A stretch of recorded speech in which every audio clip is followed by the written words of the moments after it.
Well, haven't been really feeling the greatest today, but hey, the sun is still out. It's 6:45 in the evening. The sun's still out. So yeah, the AF1 is down to 8 teams. I know. It's a crazy time, but ultimately John Cheney, was like, I'm going to try to sell the team 4 days before the season. Steven Titus said, "Oh no, there are 1.2 million reasons why you should be playing this year." Yeah, I don't know what in the world's going on with that situation. It's a back and forth type situation that will continue to unfold over the next couple of weeks, probably. But it's more of a he said, she said at this point, bickering contest between Titus and John Cheney. And whoever the new owner is, hopefully, you get your ducks in a row and ensure that Orlando's at max competing capacity in 2026 if they are able to go 2026.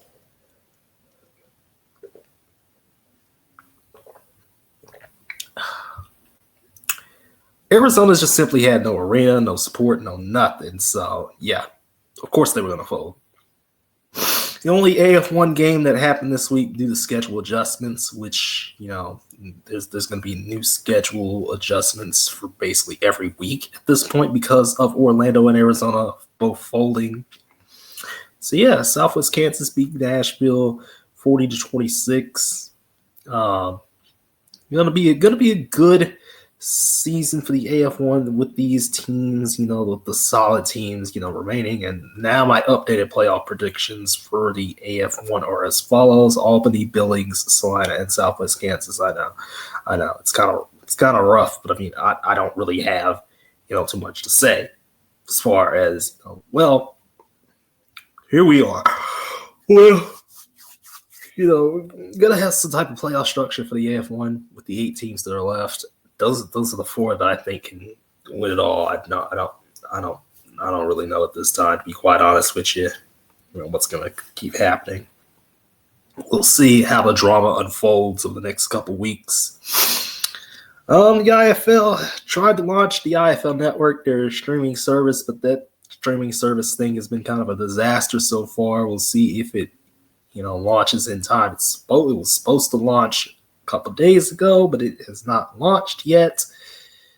Stevie Johnson, big time guy in the NFL scene and stuff like that. He's trying to bring a team to Buffalo. If you're wondering, what in the world's been going on, hey, there's been a Buffalo team that's been rumored. We'll see how that goes as well, but he was very public about it, which I don't think we talked about, last week, but he was very public about it. Speaking of the IFL, I have playoff predictions. So first off, Green Bay brought back Max Mailer. Tulsa's basically become the first go fighters at this point. Quad City is still Quad City. And Jacksonville has made improvements. So these are my playoff predictions from the eastern side of things. These are the 4 teams I think will be coming from the east. From the west, I know the other expansion team, from last year, the San Antonio Gunslingers, but Tom Noss has brought some guys in. Vegas, Jerome Johnson, off the wall just interviewed the guy a couple days ago. Arizona should still be, Arizona, because Coach Guy is still Coach Guy. And then Bay Area. Definitely think Bay Area will be back in contention this year. So yeah, there's my IFL playoff predictions. I don't really have much else to say because, again, players are finally reporting to camp. Games are just less than 10 days away. It's going to be good. So for the NAL this week, Beaumont upset. Well, it was really an upset of Sioux City.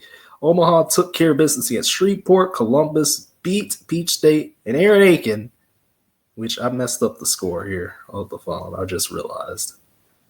And Aaron Aiken helped lead Colorado to a huge victory against Wheeling on Monday night. Crazy stuff, And, 49-44 on Monday night. Pretty good game. Tony Thompson had this crew ready. Wheeling, Coach Rez and company. They got the big step up that they were supposed to get, and now I have a new updated NAL playoff predictions because the divisions are still a thing. So for some reason, even though things are very, very uneven, as far as schedules go and stuff like that. So my new NAL playoff predictions go like this: Sioux City, Carolina, Columbus, and Omaha for right now. I know Omaha did lose to the Minneapolis Warriors, and the Minneapolis Warriors did end up folding up shop for the most part. But until someone can do otherwise, I think we got Omaha going back. But yeah, man. I don't really have any championship predictions this year, to be quite honest. I think I'm gonna leave those on the wayside. I think these are accurate playoff predictions. I think I'll revisit this in I don't know, the end of March. I'll revisit this at the end of March when everybody has started playing and stuff like that. And yeah, that's basically it. I think what impressed me most from the NAL this weekend is the fact I think it's the fact that, Beaumont got the win. Beaumont got the win they desperately needed, to prove themselves as worthy. But then again, Beaumont won't play for a month. Their game against Amarillo, which Amarillo is now dead for the time being, until somebody can take that $700,000 investment. They need a home game for that last home game in May, late May. So, right now Beaumont is another team that has 8 games. So let's keep it in check here. Beaumont has 8 games. Idaho has 8 games. Omaha has 8 games. Sioux City has 9. Shreveport has 9. And Colorado has 9. Wheeling and Carolina are the only teams with 10. So, again, things are going to be very wonky, which is why I had my predictions last week the way they were.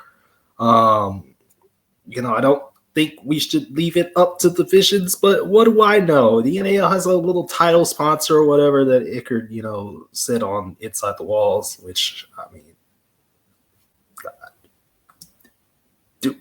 we're still going to call it the NAL championship game. We're not going to call it the Don't Be Broke Dollar Loan Center IFL National Championship. I still call it the United Bowl. I still call the IFL Championship the United Bowl until further notice. I know they, I still call it the National Championship, but that's what they want me to call it. That's what they want me to call it because that's what it is right now.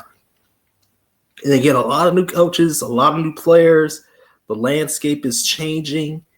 The New York Dragons are back, which I forgot to mention last week. So the Danbury Diesel, Fitchburg Heroes, the New Jersey Ciphers, I think. And then, of course, the New York Dragons, which a lot of what the Entertainment Football Association is trying to hype up is in New York. They're trying to hype up New York as that team, that's back. And again, that's a 7-on-7 league similar to the TAL, and a lot of people have been proposing, hey, can we have an Entertainment Football Association versus TAL championship type deal? Could we have that? I don't know. I don't know if we'll get that, but I think it'll be fun.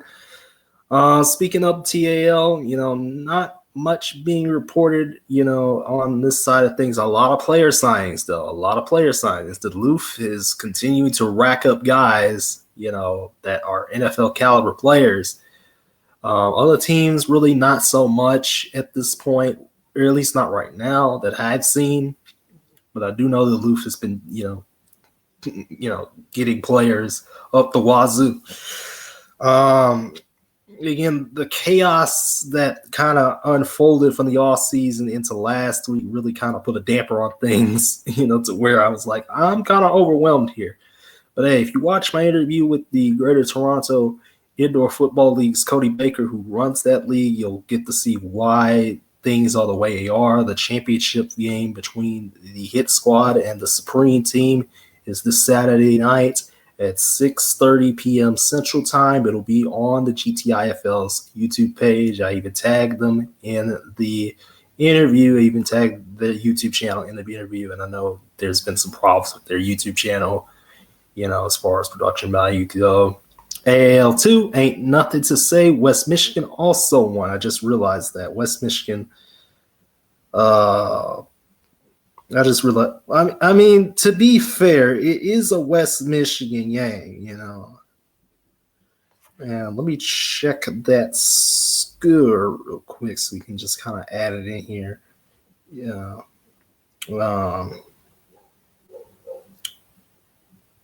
Check that score. It was 65-44. So let me add that in real quick. I think the AIF is just so meh,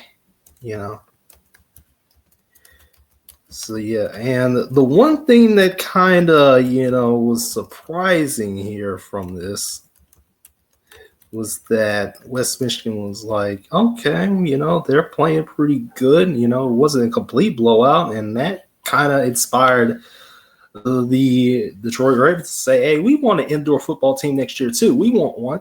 Can we have one? We'll see if they get it off the ground, but I mean, do we really need more indoor football teams at this point that, kind of just are there? Probably not. But hey, the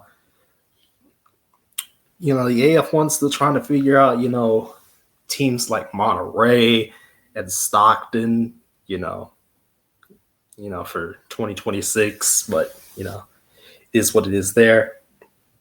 So yeah, that's basically it for me. That's basically it from this week. I'm glad to be back. I'm kind of not been in a great, state of feeling good, but hey, that's just the way the cookie crumbles. My God, what a week. What a week from just everybody. I mean, Peach State had 10 turnovers, 3 completions in that game. There again, because of Arizona, the Bandits dying, guys like Akil Greer probably going to the Bandits too. So, yeah, or not the Bandits, the Rattlers. Oh my God, look at me, I'm terrible. But yeah, I'm out. I'll see y'all next week. So we'll see what happens this week.